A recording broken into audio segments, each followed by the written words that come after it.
Hi, it's Kit Alowitz with another Leadership Journey video segment. Today I want to talk about tempered radicalness. I intentionally placed this video at the end of our Leadership Journey Summit homework from May 2021 to November 2021. You and I have been on a 6-month journey from the last time we met together. We've explored a plethora of ideas since May 2021, should you have chosen to do so. I want to acknowledge and do a shout out to my fellow friends and colleagues who have also done videos ranging from all sorts of cool topics over the last 6 months. These topics have ranged from such things as stillness, curiosity, the toothbrush, strategy, cross-functional teams, the preeminent customer experience, lead principles, the 4 phases of leadership, working across cross-functional team boundaries, project pursuit bias, and paradigms. Can you believe that we have been on this journey now for 3 years? While the exact nature of internalization, integration, institutionalization on the plethora of topics we have covered is still somewhat elusive to me at times, what isn't elusive is the plethora of opportunities we each have given ourselves to think about what we think about. Months ago, we were arming Matt Altendorf with data as to what our journey has been like in preparation for his speech to us back in May. As I typed out all the topics and exploration arenas and papers and debates and breakouts and cool snacks and throwing balls in kiddie pools and neuroplasticity topics and principles that we covered, I had the realization, wow, it's a lot of stuff. Not to say that lots is good or bad. Instead, I'm stating that you and I have been armed with piles of wisdom topics and provocative tools to get better, to be wiser, enjoy what we do, be better. Again, in the end, take care of our customer is the end in mind. Have you taken a piece of the pie served up to you and done something with it, even if it's just a little piece? Have you got radical at all in the leadership journey at a personal level? Making it personal, perhaps like Sylvester Stallone's line in Rambo in First Blood, have you drawn first blood on leadership principles?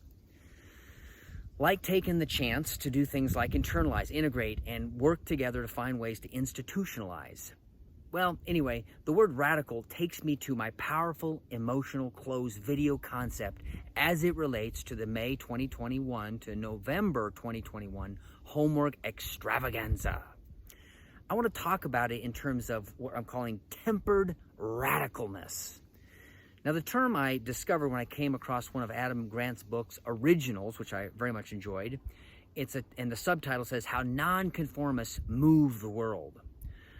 From my digging around, and hopefully my digging is more or much less than diversive curiosity and much more of the epistemic curiosity, Adam got to the idea of tempered radicalness, I believe from the University of Stanford professor Deborah Meyerson's 2001 book titled Tempered Radicals, How People Use Difference to Inspire Change at Work.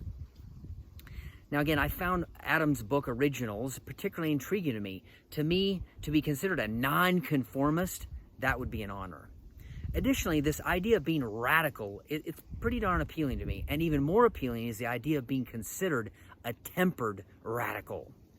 Radical is the idea that you and I do and be and have extreme views that are viewed up different, or that our view is different from the roots up. Tempered is a very attractive word also, and it's a very mature word. Similar words to tempered are phrases like being moderate, being calm, being able to control anger, being able to control judgment, able to control response, able to control one's temper and demeanor, and keep it in check in terms of all things showing this degree of temperance. Now, here's the cool part. If you combine these 2 words together, you get tempered radicalness. A person who can show constraint at a time, and at the same time can do and be and see the world different from the roots up. A tempered radical is someone who can walk successfully the tightrope between conformity and rebellion. A tempered radical is someone who can couch an idea or a way of being in a more conventional way to, in fact, move others. Whereabouts an untampered or tapered radical might use drama and extremes to try to cause or get effect. A tempered radical will lead and influence and with everyday conviction, courage, and consideration, and courage and patience, all mixed together. Now, this is appealing to me. My invitation to you and to me is to think radical, to be a tempered radicalist, to show tempered radicalness. We work, in fact, for a very cool company with very cool products. Getting those products to the customer, just as the customer wants them, is a challenging part of our job, and yet it is our calling, it is our opportunity, and it is our mission. What's possible from you in terms of being part of the solution and not part of the problem in this balance between being a tempered radicalist and helping our customers succeed? Collectively, we still are working to solve and or prevent what's stopping us now in terms of this idea of becoming a repeatable, predictable, world-class, preeminent customer experience provider. It will take more of us thinking radical in nature, tempered with following principle and sticking to the journey of self-discovery. Related to the homework from the past 6 months, I assume that if you put some work into it, your experience over the past 6 months on our leadership journey, it should have been rewarding. Not easy, but rewarding. I hope that for you and I, that glimpses of the epistemic curiosity have been able to show up for you. This idea that we can have the desire to know something new that goes way deeper than just clicking around and instead taking a deep dive to know and do and understand. As the lead program states, if you want to think differently, you must provide yourself new information to think about.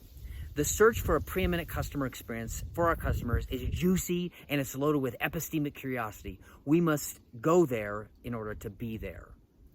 May your journey of self-discovery take you far and wide on the voyage to enlightenment. I'm Kit Alowitz, and we'll see you next time.